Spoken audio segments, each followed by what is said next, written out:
Здравствуйте, уважаемые телезрители. Мы продолжаем наш телевизионный цикл передач «Уроки космофилософии» или «Познай самого себя» с Муратом Мусабаевым, социальным мастером.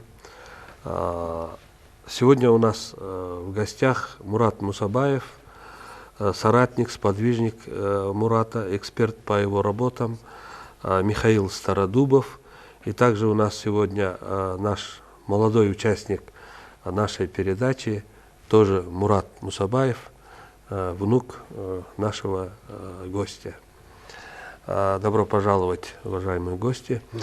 На прошлой передаче мы обсуждали о 12 коленах Израиля, которые в каждом из нас сидит. То есть в каждом человеке есть эти 12 колен, символические, да? А сегодня мы продолжим наш разговор. Давайте, Мурат, мы напомним нашим телезрителям, вот плакат, который вы нарисовали, он как раз открыт, и с этого начнем и продолжим наш разговор. Ну вот, значит, мы давайте вернемся так. Поскольку я в прошлый раз сказал, что колено, да, это корень слова склонность, наклонность, да, вот, и наш ум, который является для нас единственной реальностью, вот если сказать, в чем он себя проявляет, в первую очередь он в нашем «я» проявляет себя. А наше «я» имеет влияние демонической силы эго, которая вот в Писаниях фараоном, да, символизируется, который в конце Иосифу, да, как вы сказали, исполняющий обязанности Сифа, да, ну это разум, да, в рассудке это высшая степень рассудка. И вот пока мы до этого не поднимемся, оно похоже на ступень, да, вот колено, но это подразумевается наши склонности. А потом, когда его фараон надевает ему перстень власти и признает равным себе, то есть, наконец-то, эго признает наш разум, вернее, рассудок равным себе. И тогда он как бы ему отдает всю власть. И вот человек должен добиться как раз вот это равновесия с эго, чтобы эго не давлело. И вот тогда перестанут нас беспокоить гнев, похоть, насилие, да, вот эта склонность, все вот это сомнение, природа сомнений, впечатлительность наша, да, стремление к впечатлениям, да, вот, суета житейская, которая нас иногда с головой поглощает. Ведь на самом деле вот житейская суета, вот только, наверное, когда болезнь какая-то разбивает человека, вот тогда он, по крайней мере, вот останавливается и начинает что-то вот сюда думать. Он уже перестает осуждать, критиковать, подлостью на подлость отвечать, да, думать о роскоши, излишествах, о каких-то самовыражениях. Он начинает все-таки подниматься и задумываться: Господи, почему так со мной происходит, почему я это вижу, почему со мной так случилось, да? То есть задается именно духовными вопросами задается в своей жизни. Особенно, когда болезнь тяжелая. Как только его болезнь отпустила, или там из тюрьмы выпустили, все, он побежал, и вдруг через некоторое время он забыл. И он спускается в низшие сферы телесного самосознания. Рассудок — это, по сути дела, телесное самосознание. Оно как бы многоуровневое.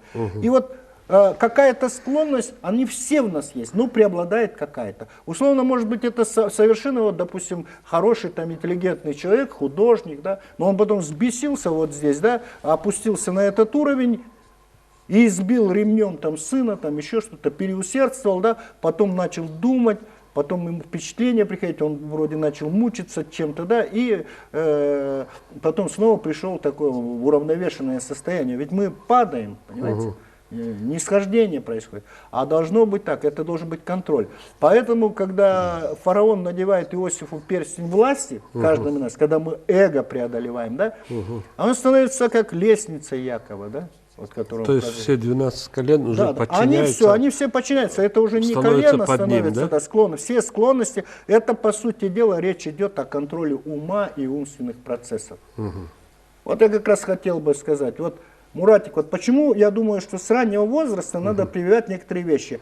Вот он вам сказал, да, как человеческий ум. Ну вот вы как раз вот в конце прошлой передачи говорили о том, что вот фараон, когда во сне там 7 таких жирных там коров, потом 7 тощих, которые пожирают эти. И вот как раз нашему Муратику тоже 7 лет. И то, что вы, это тоже, видимо, символ такой вот. Муратик, ты, дедушка к чему тебя учит? Вот как ты себе представляешь? Вот дедушка хороший человек? Да. К чему он тебя учит там? Вот. Научил чему? Расскажи нам, всем телезрителям, то, что ты мне вот в кабинете рассказывал, вот расскажи. Человеческий ум работает в алгоритме мысль, чувство, желание, действие. Человеческий... Нет, мысль. Мысль без чувства не имеет возможности жить, а чувство без мысли не влечет за собой смерть. Молодец. Вот, действительно, надо все эти понятия прививать с малых лет. Вот. Как раз наш младший Муратик, он как раз в том возрасте, когда он может все это хорошо осознать в себе, и как бы оно установится в его сознании. Это так же, да? Да. Правильно? Миша, вот как вы думаете, вот эти 12 колен Израиля, которые в вас, да, оно каким-то образом сейчас вот в предыдущем нашем телепередаче, нашей и сегодняшней, оно вам, что оно дало? Во-первых, оно дало новый взгляд на Писание, в первую очередь. На священное Писание, я да? всегда, да, на священное Писание, потому что всегда 12 колен Израиля для меня действительно относились как какие-то родословия, не имеющие абсолютно никакого отношения ко мне. То есть даже если бы я это встретил в Библии, скорее всего, я бы просто пролистнул, ну, какое это имеет отношение Да, ко мне? тысячи лет назад это, когда-то прожившие люди, да? То есть как это со мной может быть связано, и на прошлой передаче я открыл для себя абсолютно новый смысл. И я понял, что все эти 12 колен Израиля есть во мне. И что как бы я вижу четкую тенденцию, куда нужно двигаться как бы, для познания истины. Но единственный вопрос, как бы, да, который у меня возник, как бы я все об этом думал, каким образом все-таки распознавать в себе те же гнев, тоже насилие. То есть мы обычно распознаем все это уже задним умом, что мы тут погорячились, тут мы как бы поступили, возможно, не. Да, после того мы начинаем жалеть. То Да? есть задним умом. Зачем как я говорят это накричал на друга люди. И или вот на, там, как на сына? взять Да? это под контроль, чтобы оно управляло, чтобы ты управлял вот этими. Вот у меня в этом вопрос. Да, такой и каким очень же большой. образом можно все это контролировать и управлять? Теперь вопрос Мурату. Вот, вы знаете, вот у нас просто места не хватило. И если бы мы вот делали, вы бы обнаружили как одну грань пирамиды, да? Вот грань. И в принципе с разных сторон жизни, да, это как бы своеобразная пирамида. О чем она говорит? Вот это 12 уровней, да, вот как Муратик сказал, да, я ему говорил, да, на человеческий ум прежде всего влияет мысль. Мысль живет по принципу дай, оно стремится к чувству. Потому что без чувства, без того, а человек есть чувственная сфера прежде всего. Адам это чувственная сфера, да?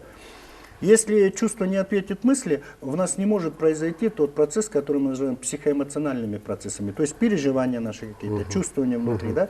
И только это порождает в нас какие-то намерения и желания. А желание является основой действовать, и это становится нашим поведением. Вот это 12 категорий мыслей, самые агрессивные внизу. Это как раз сексуальная энергия, да? Дальше гнев, насилие, там это все-таки рассудительность, мы начинаем уже думать, хорошо, плохо, впечатление, дальше, да? Вот в чем Миша, вот он правильный момент заметил, да? Если Писание не о тебе, не для тебя и не во имя тебя, если оно, зачем, не, да, если оно не здесь и сейчас, а наш ум, поскольку он это логически рассуждает, он нас начинает отправлять в басни о родословиях, как мы написали, отправлять куда-то в прошлое, тогда оно не имеет значения. А реально, когда ты берешь книгу Священное Писание, это конкретно здесь и сейчас разговор с тобой, с твоей душой Бога. Но Бог вынужден говорить с тобой сначала как я, А ты должен подняться уже к духовным, душевным пониманиям. То есть по ковчегу Ноя он сначала к Хаму приходит, а дальше он, значит, поднимается к Иофету, а Иофет, он сомневается, это символ сомнений, символ страстей. То они вверх нас тянут, то они страсти вниз нас увлекают, понимаете? Это неустойчивость, колеблющийся ум. И только когда он приобретает устойчивость, да, это сфера Сима. Почему? Авраам семит. И вообще иудаизм, ислам, христианство — это семитическая ветвь религиозного знания. То есть это вот вероучение семитическое. Да?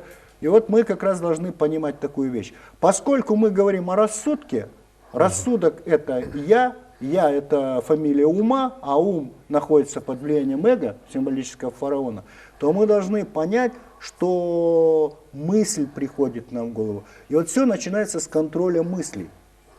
Вот сначала происходит все правильно. Я постфактум рассуждает. Нагрубил, сделал, потом начинает рассуждать и говорит: слушай, я зря, мне надо было извинения попросить. Все-таки надо было другое слово применить. Все-таки это уже маленький самоанализ начинается. Вот с этого самоанализа надо начинать. И даже детей приучать к этому. Ведь он правильно сказал, я им обучаю, да? Сначала приходит мысль, ты должен понимать, откуда эта мысль. И если она в тебе возбуждает какая-то похоть, то это значит, твой ум опустился в самую низшую сферу, это огонь наш. Понимаете? Если гнев, это тоже уже как бы возбуждающийся огонь, дальше насилие, жестокость идет, все. Дальше вот он говорит: поэтому я растворю вас в народе Израиля. Растворю вас во всех коленах, да? То есть он пытается разрядить вот это, и следовательно, и даже впечатлительность, это тоже все от этой энергии идет. В суету мы впадаем, привязываемся, привязанности нашего ума, все здесь, вот все здесь, только здесь освобождение происходит, и управление умом, и умственными процессами.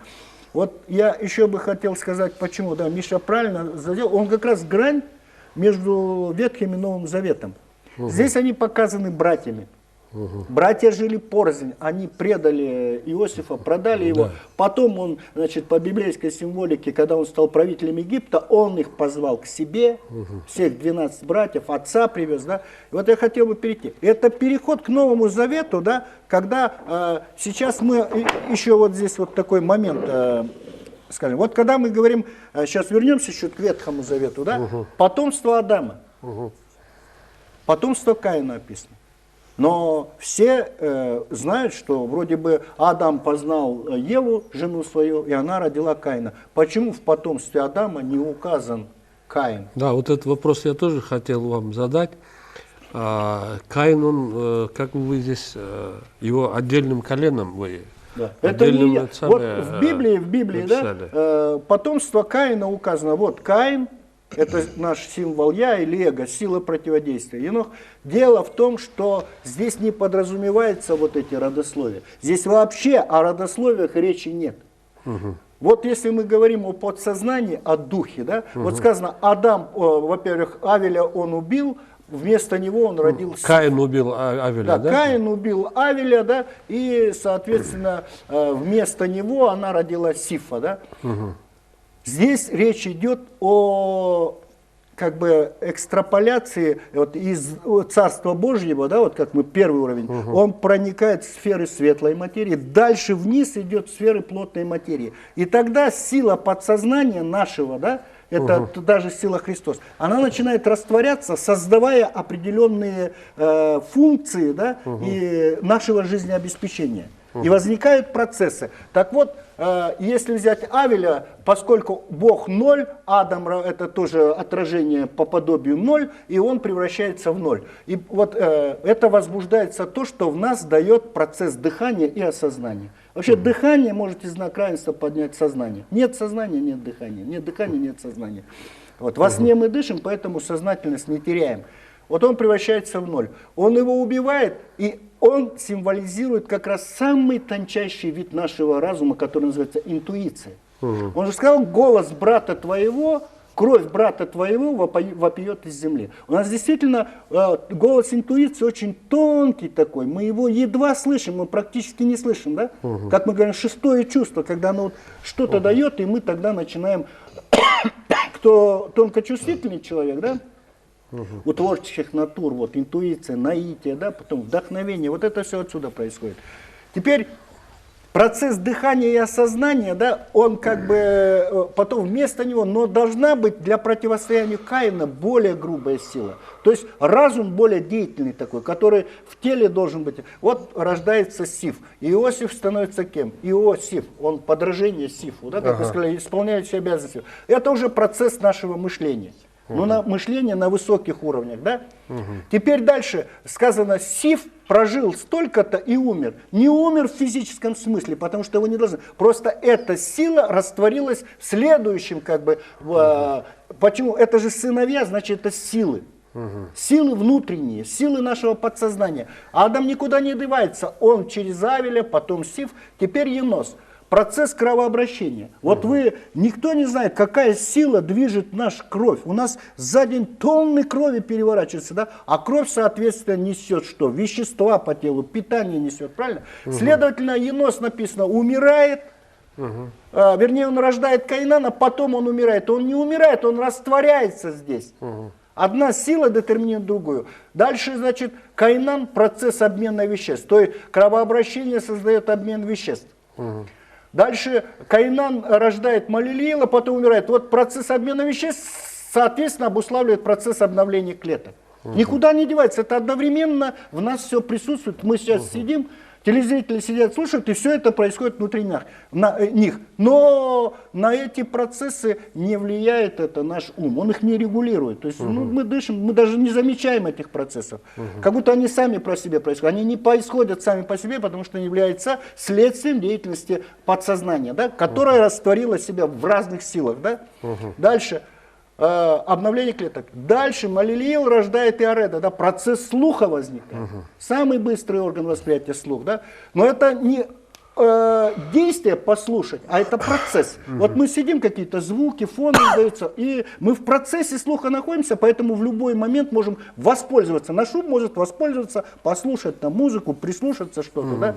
Дальше о чем? Возникает дальше, эта сила растворяется, возникает процесс зрения. То есть действие посмотреть и зрение само по себе, обзорное зрение, да, вот возникает. Дальше процесс зрения, да, Енох рождает Мафусала, символически умирает. Он не умирает, он дальше растворяется в этой силе. Создается процесс обоняния. То есть мы можем понюхать, а можем просто ароматы, да, вот, ну, все понимают, о чем речь. Мафусал рождает Ламеха, и как бы умирает, растворяется процесс вкусового восприятия. Иначе вы не сможете воспроизвести. Вот иногда бывает вот просто вот соленого захотелось, а во рту солено. Или вспомнили кислый лимон, да, и во рту кисло стало. Да? Вот это просто процесс вкусового восприятия. И дальше, и после этого последний, это процесс осязания. Но в силу того, что осязать мы можем телесно, он уже требует, видите, Адам растворился во всех этих силах, да? И уже эта подготовленность, она происходит, вот как я писал, здесь воплощение в тело, но это все под небом происходит. Это область телесных материй, да, грубых материй, плотных или как темных материй, да. Вот когда все это требует воплощения в тело. Поэтому, то есть когда строит ковчег, да? Да. И вот в каждом человеке, вот когда он в животе матери, да, вот это все сказано, потом мы поместили его в каплю. Затем мы каплю обрастили в сгусток. Из сгустка жеванное мясо. И вот эта вся размеренность всех наших костей. Вот символически, да, вот как он был аккуратно построен, этот ковчег.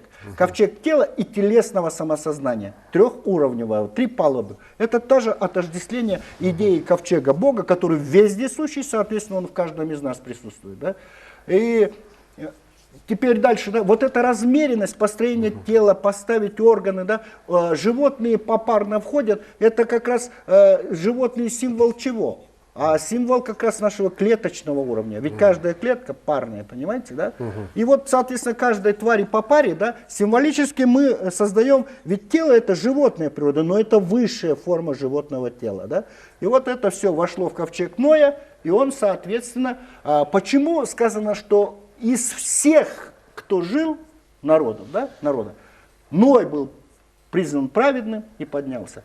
Вот если, например, говорить, что такое мир мертвых, вот если представить стену, да, и на ней, значит, духи, это мир мертвых, да, и вот на нее наставить, допустим, свет, фару, да, осветил вот этот момент. Мы одновременно присутствуем, вот мир мертвых, мир ожившей материи, поэтому из всех сперматозоидов миллионов, которые на перегонке рвутся оплодотворить яйцеклетку, Бог избирает одного, которое становится нашим внешним «я».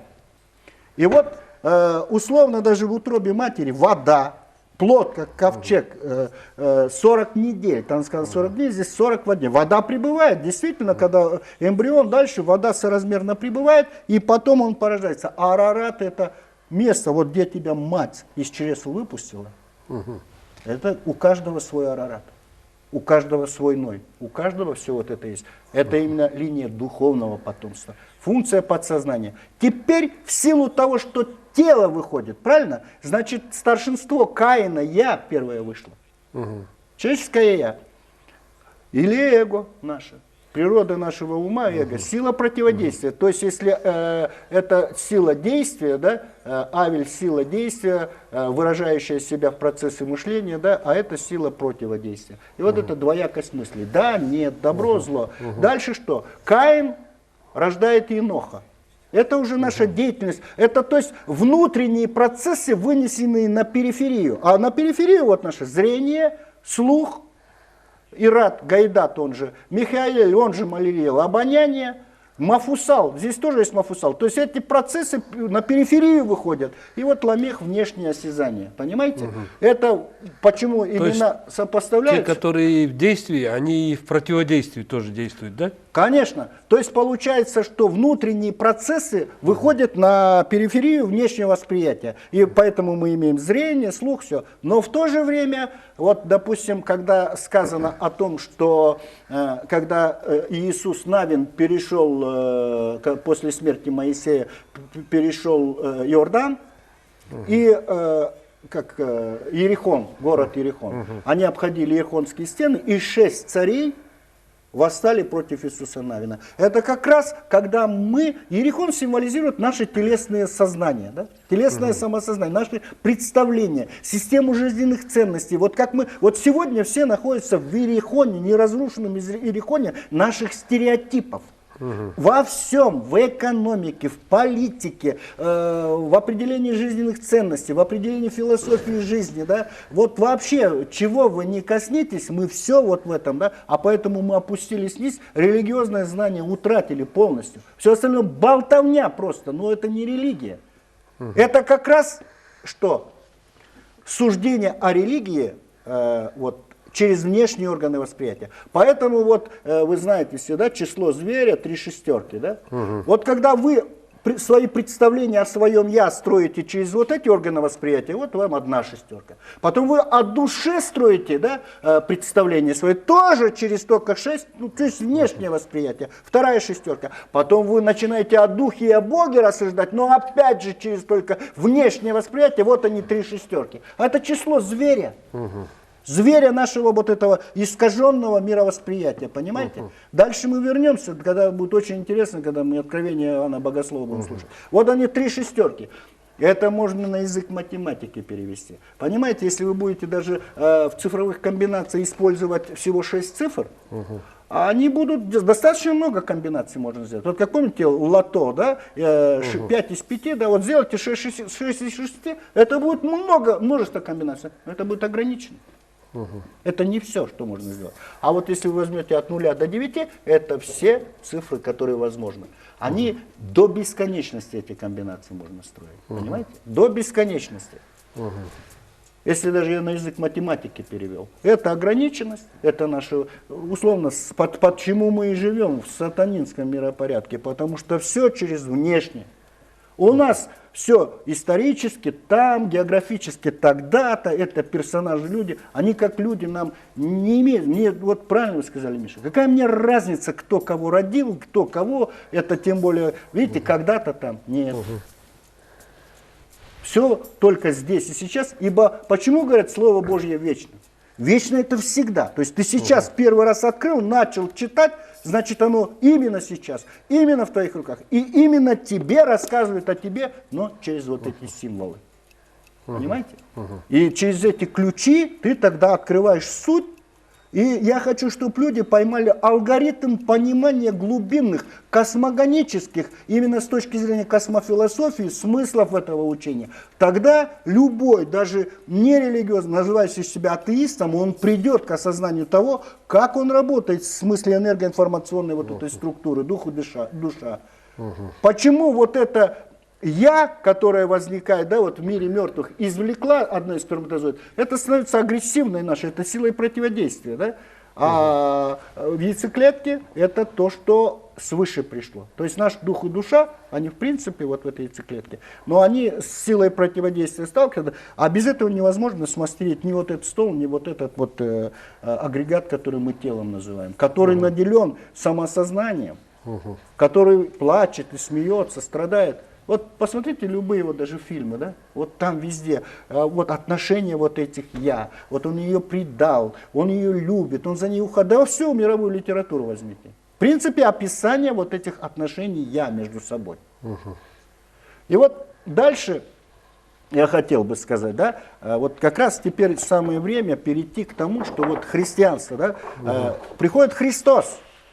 И тогда он как бы показывает, он говорит, я не пришел отменить закон, ведь это все закон, закон перехода энергии. Вот говорят же, да, энергии трансформируются, они никуда не теряются, это закон физики. Это как раз и есть наши энергии, вот, что потом возбуждает все процессы жизнедеятельности, они не деваются, закон сохранения энергии. Адам сохраняется в Авеле, Авель сохраняется в Сифе, Сиф сохраняется, все сохраняется. И вот эти познания 12 внутренних наших процессов, которые жизнеобеспечения и жизнедеятельности. То есть процессы, 12 апостолов, да? Да, 12, да, правое и левое полушарие. Теперь что получается? Вот приходит пророк, который отождествил себя с истоком, разум. Он же сын Иосифа тоже. Мария, та же детерминация в мире вот Евы, да? Мария. Почему Матерь Божья? Вот опять же, давайте левым глазом, правым глазом. С левого глаза нам покажется, а вот та, которая родила Бога. Нет. Вот я держу, да, вот если это материя, я Бог, к примеру, вот я ее держу в руках, это моя материя. А поскольку я есть детерминация Бога, Дух, то это чья материя? Моя, она Матерь Божья. Не с этой точки зрения, что она ее родила, а что она принадлежит ему. И вот дальше его отец Иосиф, поэтому он не может быть, как сказать, он должен быть выше уровня Иосифа, вот этого, понимаете? Это как раз тонкий, это Иисус как интуиция, как раз постижение вот этого интуитивного знания. Поэтому он легко проникает в сферу Христос, подсознания, он отождествляется с ней, а эта сфера получает напрямую абсолютно всю объективную информацию всей Вселенной, понимаете? Вот что он детерминирует, понимаете? Теперь дальше. Что происходит? Опять же, он вот эти все наши склонности, он их сначала что делает? Он их как бы учениками берет. Учеников можно учить и воспитывать, да? И вот собирает он 12 апостолов. Первый Симон, называемый Петром. Его брат Андрей. Дальше Яков и Иоанн Завидеевы. И вот что интересно, вот эти четверо, сказано, Симон и Андрей, значит, он проходит, они ловят рыбу. И он говорит, идите за мной. Они оставляют сети, идут за ним. Дальше Иаков и Иоанн Завидеевы. Они с отцом Завидеем в лодке сидят и тоже ловят рыбу. Он говорит, идите за мной, вы были ловцами рыбы, а я сделаю из вас ловцов человека. А человек есть кто? Дух Адам. Он говорит, я вам скажу природу Адама. А поскольку вода, вот они ловят рыбу, символизирует телесное самосознание, это не рыбаки в прямом смысле слова, а те, которые ищут сути Слова Божьего, но копаются в телесных категориях. Вот как вы говорите, через буквальный смысл, он говорит, оставьте сети, я сделаю вас ловцом человеков. А человек кто? Адам. Правильно? Я вам покажу природу Адама. Они идут за ним. Дальше Филипп, дальше Варфоломей. Вот он Филиппу говорит, а куда я иду? Вы знаете, и путь знаете. И он говорит, и отца моего, значит, я иду к отцу. И тогда Филипп говорит, да нам будет довольно, покажи нам отца. То есть объясни нам, что такое Бог. И он говорит, Филипп, столько времени я с вами, и ты не знаешь меня. Вот подсознание может мне сказать: Мурат, ну сколько времени я с тобой, и ты меня не знаешь?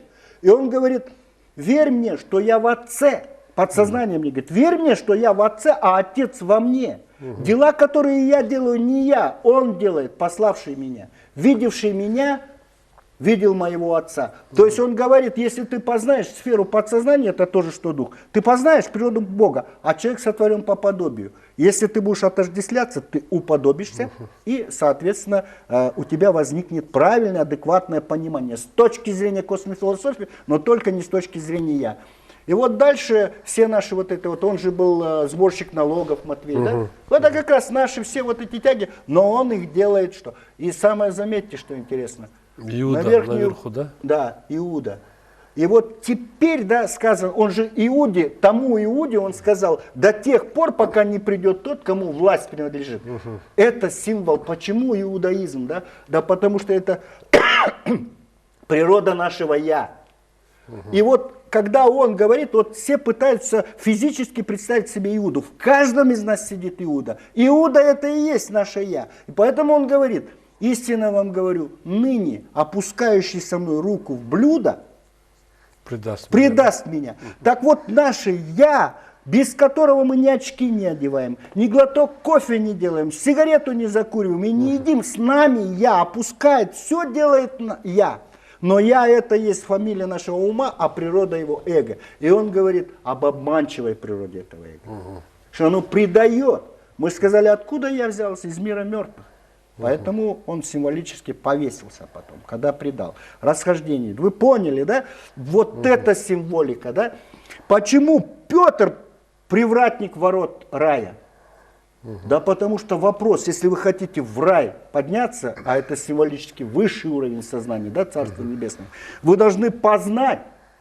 Он сказал: Петр, ты камень, истинно говорю, на камне 7, переводится Петр как камень, да, построит церковь свою, и врата ада не одолеют ее. Да? И он сказал: истинно говорю вам, что свяжете на земле, будет связано на небе. А что разрешите на земле, будет разрешено на небе. Но это же принцип перерождения души. Он говорит: вы живете, вернее, я ваша. Я действительно, вот когда Миша мне как-то принес и сказал: смотрите, там написано, что нету реинкарнации. Конечно, нету. Нету для я. Ваше я, вы всегда должны понять, вы для я хотите понять перерождение или для духа и души, то, что вечную природу имеет. Бессмертная душа. Душа бессмертная, вечная. Но вот это смешение «я» и душа одно и то же, а это плоть. Я для «я» все, одна серия. Родился, умер, ограниченность рождением и смертью, поэтому и причинно-следственные связи не превосходят границ рождения и смерти. Поэтому мы видим горизонтальные причинно-следственные связи, но мы не видим вертикальные причинно-следственные связи. Символ креста, я вам говорил. Потому что когда дух возвращается в свое первородное состояние, он что делает? Он потом опускается в материю снова, что делает? Воплощается в тело и потом развоплощается, умирает. Понимаете? Возвращается в исходное состояние. Вот как раз очень важный момент. Вот то, что сказал Муратик. Вот буддийский постулат, вот основа. Если закон Тора нам говорит око за око, зуб за зуб, это вот краеугольный камень Торы, да? То тогда мы должны понимать, что поднявшись на это, закон Вселенной работает равновесно. Если ты сотворил на око зло, это же своим же оком ответишь, вернувшись, потому что ты связал это, правильно? И придешь развязывать. То есть каждый возвращается в свои... Абсолютно, да? Вот примерно представьте, вот точка. Я плюнул кому-то в лицо, я круг черчу, а вот здесь путь прямой. Тогда я, получается, вот здесь с этой стороны плюнул, наслаждался, с этой стороны вернусь, с обратной стороны и получу свой плевок. Поэтому сказано: убивший мечом будет убит мечом. Ведущий в плен будет убит. Разбросавший камни будет их собирать. Правильно? Смеявшийся здорово будет что делать? Плакать. И вот весь вопрос. А прямой путь, он вот этих искажений не допускает. Вот это меры во всем. Вот это религия. Вот в этом закон и в этом пророке. О чем везде говорится, да, в Новом Завете. В этом законные пророки. В этом законные пророки. Не в болтовне о родословиях и не в разговорах, что вот он предатель, а вот он там еврей или он там неважно кто. Вопрос-то вам не об этом говорят.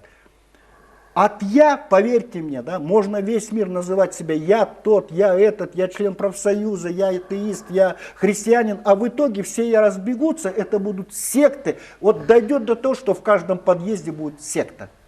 И все опустятся на самый низший уровень материальной энергии, это основа, да, сексуальной энергии. А дальше гнев, насилие, мы будем кушать друг друга, поэтому сказано, да, вот, о конце света. Это тоже символика. То есть, когда свет-то подразумевает, был в мире свет, и это был свет человеков, это свет разума нашего. Но если мы упадем во тьму, вот там, дальше начнется брат на брата пойдет. Мы дальше будем это все говорить. И вот как раз, когда он познает природу я, и вот Иуда, видите, вот он был здесь, он поднялся, да, вот он стал. Но пришел тот, который, сказано, что привязывает свою, как бы, осла к лучшей ветви, а осленка к лучшей лозе, а осленка к лучшей ветке. Я опять же говорю, что символизирует конь, вернее наш ум, символы духовные: осел, конь и верблюд.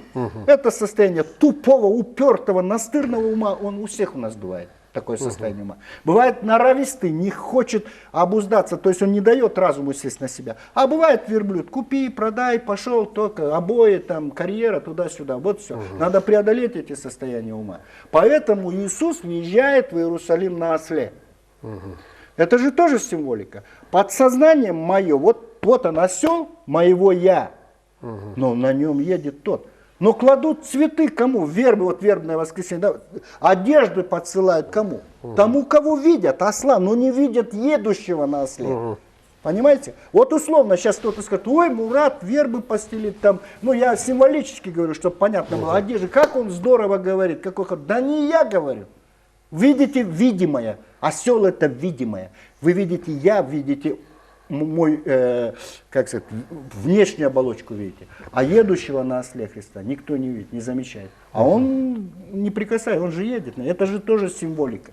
И вот если не видит космогонических ключей, то для нас это художественный фильм, посмотрим, все буквально, но и в ковчег буквально. Иисус, распятие, все в буквальных смыслах. Поэтому у нас вот очень много материалов и в социальных сетях, там в интернете, что из 1000 лет ищут этот заветный ковчег завета, да, и не могут найти.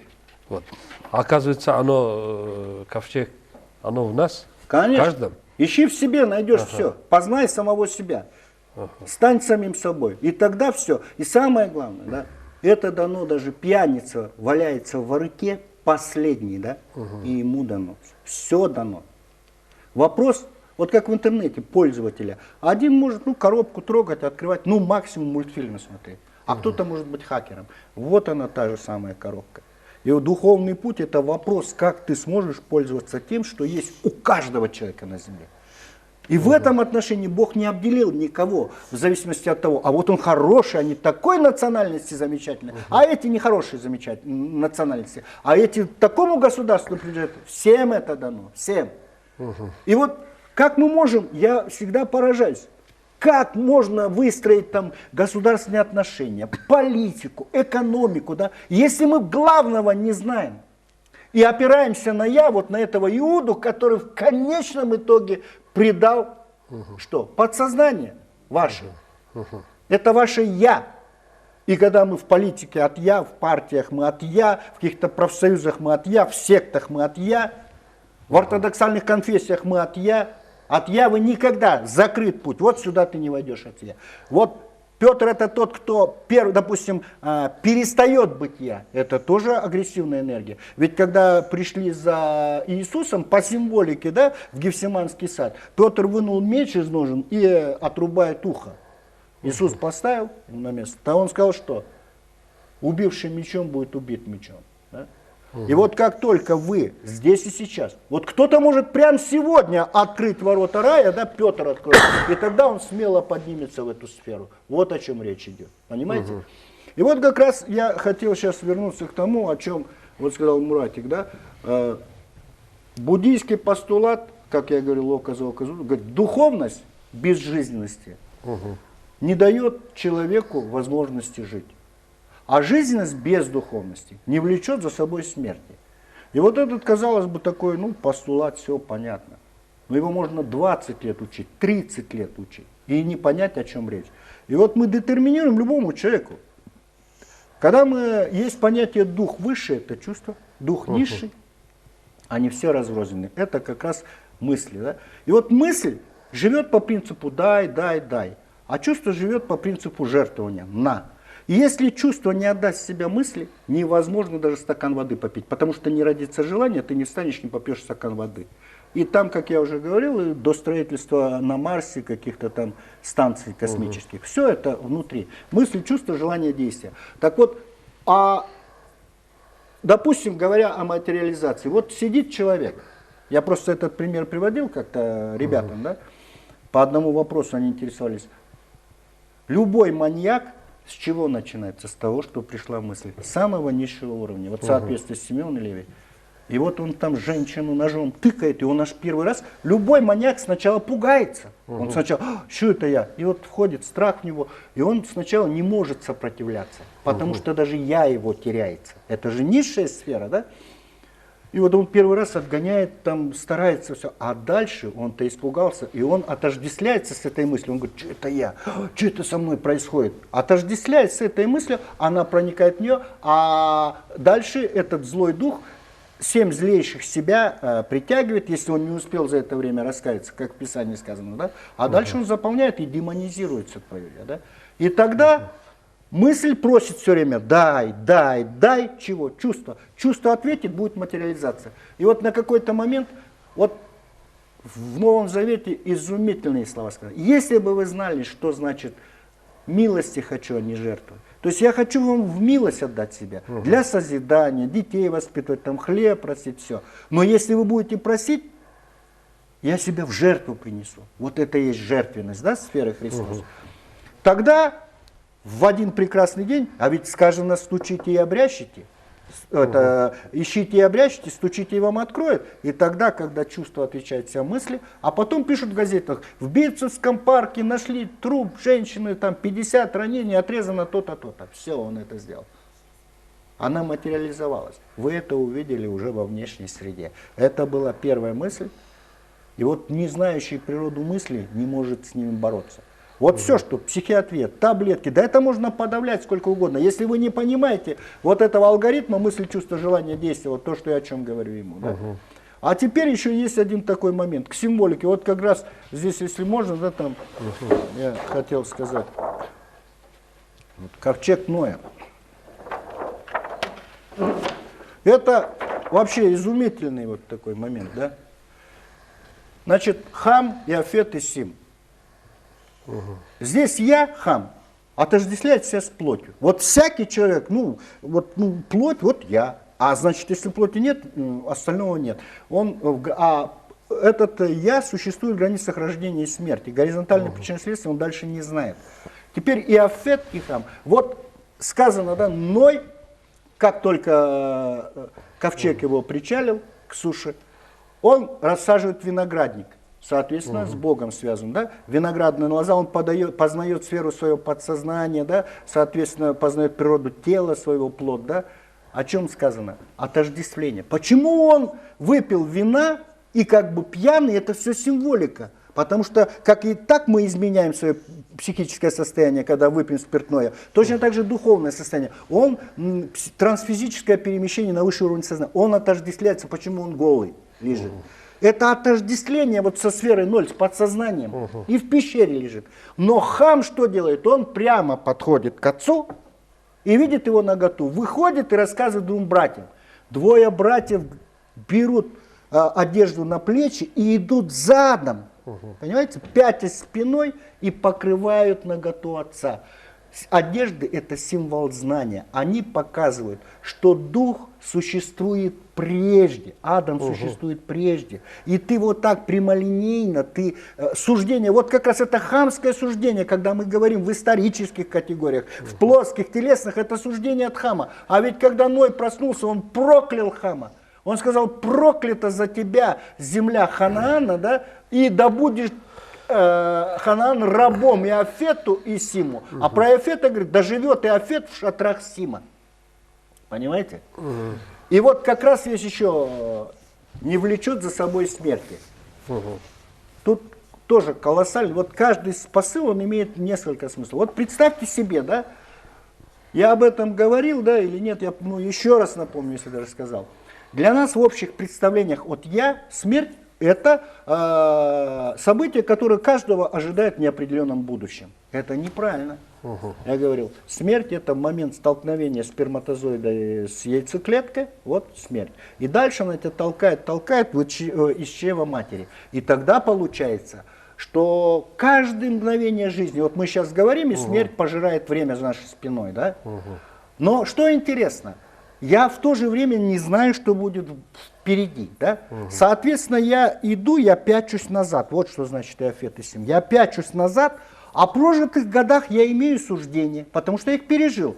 Я могу сказать, я пошел тогда-то в школу, я учился там, я киргиз или там русский или француз, я тра-та-та, и все расскажу. А где это все? Это в смерти. Почему? Потому что я вернуться не могу. А куда я иду спиной, я не вижу, я не знаю. А возвращаюсь куда? К первоисточнику, к первородному состоянию. Потому что там Ной обнаженный лежит в наготе.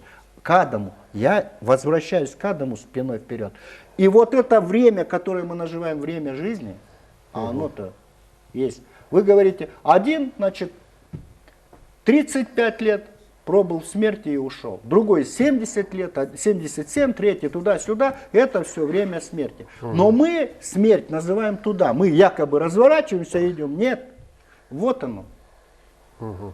Так вот тогда получается что? Вот смотрите. Я пячусь назад, я влеку за собой смерть. Вы поняли, да? Вот как лошадь телегу, или я взял какое-то корыто, что чувство без мысли не влечет за собой смертью. Переживая вот эти все процессы, создавая психоэмоциональное состояние, я иду, пячусь назад и постоянно, я влеку за собой смерть. Понимаете? Поэтому жизненность без духовности не влечет за собой смерти. Так вот, тогда вопрос стоит, смерть здесь, в границах рождения и смерти, а там что? Я всегда жив, дух и душа, которые влекут за собой смерть, вот это я, впереди только вечность, потому что Адама-то он создал вечным, понимаете? И вот здесь бессмертие души. Я могу, вот сейчас я уже 56 лет, я вот так влек за собой смерть.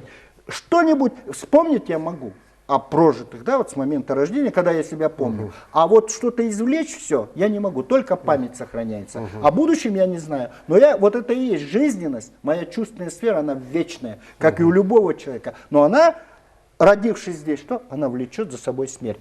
И тогда ты поднимаешься опять в Царство Божие, мы возвращаемся в исходное состояние. Поэтому, когда они подошли к Отцу, выразив тем самым, что мы поняли первозданную природу Адама, они его накрывают, они что? Они снова выходят из пещеры. Вперед выходят из пещеры, правильно? И вот это, опять же, в Писании не описаны события, в Писании описаны процессы. Вот я сейчас нахожусь в процессе, я влеку за собой смерть, и каждый находится. Потом, когда мы дойдем до первородного состояния, мы снова выйдем из пещеры, и опять что будем влечь, да, за собой? Либо обезумим, как хам, и напрямую будем идти и рассуждать. Что мы впереди видим себя, что-то, смерть впереди видит, нет, смерть вот она, позади нас. Поэтому человек каждую секунду, вопрос, да, соединение жизни и смерти создает эффект времени. Иначе эффект времени не существует.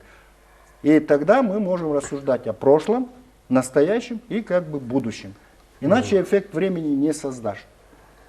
Вот это как бы такой вот существенный вопрос, который я хотел бы, да, и вот этот хамский подход, почему он против.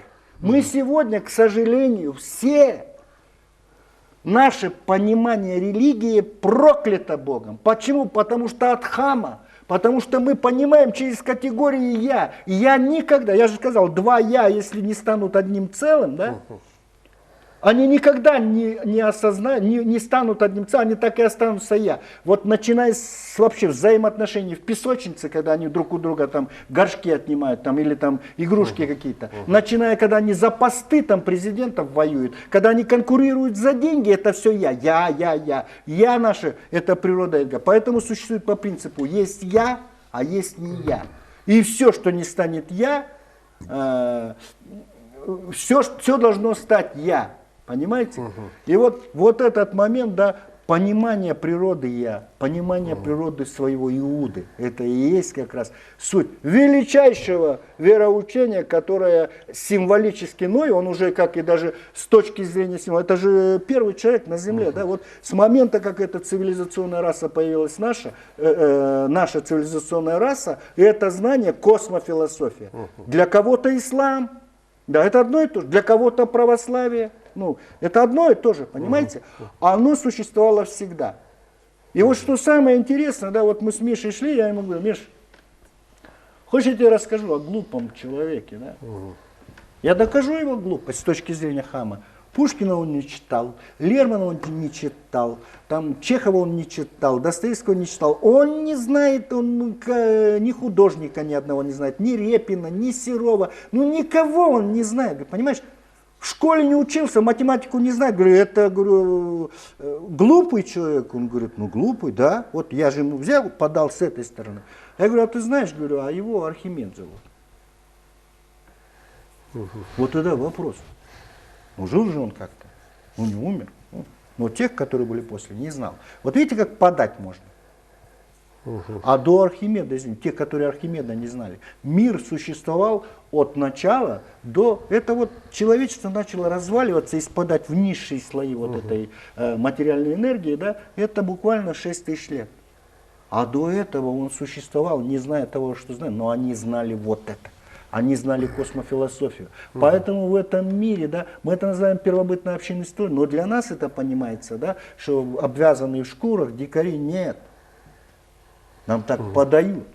Люди жили не в системе я, а в системе общин. Их я соединялись в общины. Вот тогда возбуждалось то, что, о чем Конфуций сказал, сакральная потенция Д, сакральная сила благословения, сакральная сила того, что мы говорили, манас, сила манас возбуждалась. А потом Каин убил Авеля. Но это процесс опять же. И вот этот процесс, который в нас происходит. Сотню раз на день. Ну, теперь, я думаю, нам и телезрителям стало очень очевидным то, что каждый из нас являемся тем ковчегом, который создал Всевышний. Да. И в нас, в каждого из нас там разместил все эти 12 колена Израилева и 12 апостолов Иисуса. Да? Вот. И каждый из нас являемся тем сокровенным, который мы должны в себе это разбудить, осознать и найти. Вот можно еще давай. Первое соборное послание святого апостола Иоанна Богослова, да? Глава 3, стих 12. Не так, как Каин, да, вот там мы показывали, который был от лукавого и убил брата своего. А за что убил? За то, что дела его были злы, а дела брата его праведные. Соответственно, этот нас символизирует разум, а этот я, да? Я было злое, да, у нас.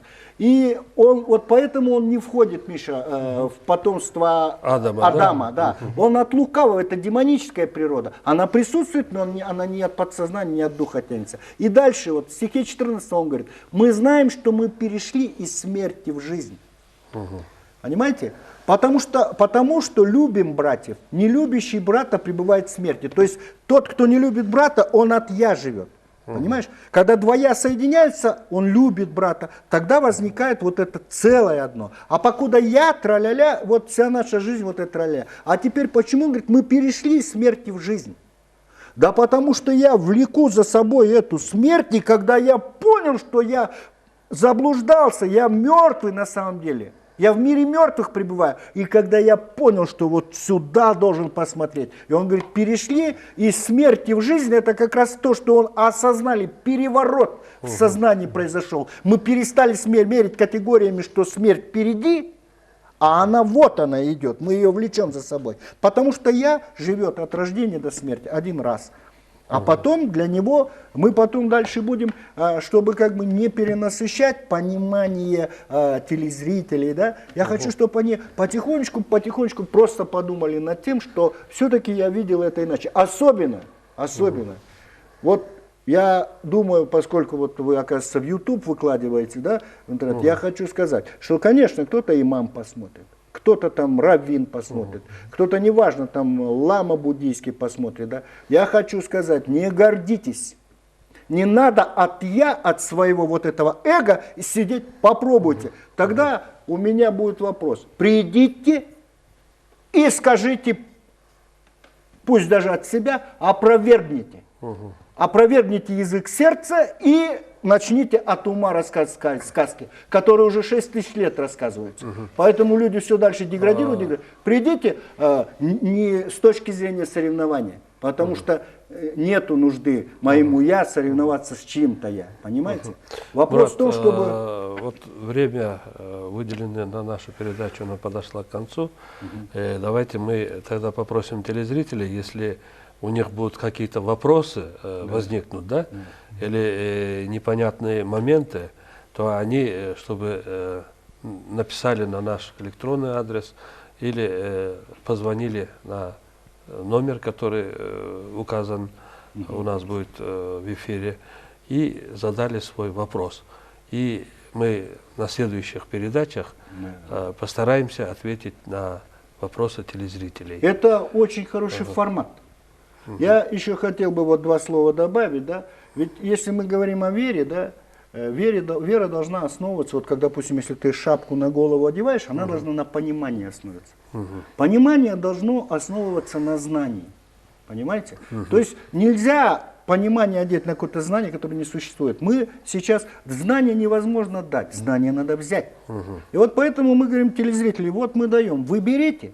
Из этого исходит понимание. Если будет ошибочным знание, возникнет ошибочное понимание. Ошибочное понимание приведет к ошибочным убеждениям и представлениям. А эти убеждения становятся ошибочной верой. Поэтому мы ходим, кричим, там свидетели Иеговы какие-то, адвентисты 7-го дня. Вот у нас правильно, там неправильно. Потому что вы не можете избавиться от своего «я». Вот когда вы избавитесь, как сказано, вот, пребываете в смерти. Поэтому кто не любит брата своего, да, не любящий брата своего пребывает в смерти. Любое «я», сказано, пребывает в смерти, в мире мертвых. А только то, которое перестает, как «я», существовать. И когда могут, неважно, поговорил я с Мишей, все, мы объединились в одно. Поговорили мы 100 человек, объединились в одно целое. То есть научитесь создавать целое из 2 и из 7 миллиардов человечества на Земле. То есть расходиться, сходиться, понимаете? И вот я думаю, у нас есть еще много о чем поговорить. Но я думаю тоже, что телезрители, посмотрев наши передачи, они осознают то, что вы сейчас нам рассказали, и если какие-то вопросы будут, они зададут. Вам спасибо, что вы пришли вот на нашу передачу, рассказали вот о тех сокровенных смыслах священных писаний, Библии, там, Торы и Корана. Вот так называется, Тора — это начало Библии. Просто Библия — это Тора. Ветхий Завет и Новый Завет. Да. И Коран. Мы его последней книгой Библии считаем. И я думаю, это будет очень полезно для наших телезрителей. Спасибо вам. Спасибо Михаилу и нашему маленькому Мурату Мусабаеву. Вот. Уважаемые телезрители, на этом сегодняшняя передача подошла к концу. До следующих передач.